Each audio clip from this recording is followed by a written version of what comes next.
தலைநகர் ஜலான் மஸ்ஜித் இந்தியாவில் நிலம் உள்வாங்கிய பகுதி நெடுகிலும் பழுதுபார்ப்பு மற்றும் பராமரிப்பு பணிகளை முடிக்க 3 to 6 மாதங்கள் பிடிக்கும் என்பது ஒரு நியாயமான காலகட்டமே.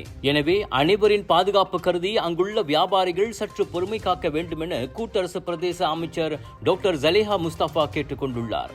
அப்பணிகள் இவ்வாண்டு இறுதிக்குள் முடிக்கப்பட வேண்டும் என ஜலான் மஸ்ஜித் இந்தியா வியாபாரிகள் கோரிக்கை விடுத்துள்ளது குறித்து செய்தியாளர்கள் கேட்டபோது அமைச்சர் அவ்வாறு சொன்னார். இவ்வேளையில் பாதுகாப்பு தொடர்பில் வியாபாரிகள் கவலை கொள்வது குறித்து கருத்துரைத்த டாக்டர் ஜலேஹா, மஸ்ஜித் இந்தியா மக்கள் நடமாட்டத்திற்கு இன்னமும் பாதுகாப்பானதே என மீண்டும் உத்தரவாதம் அளித்தார்.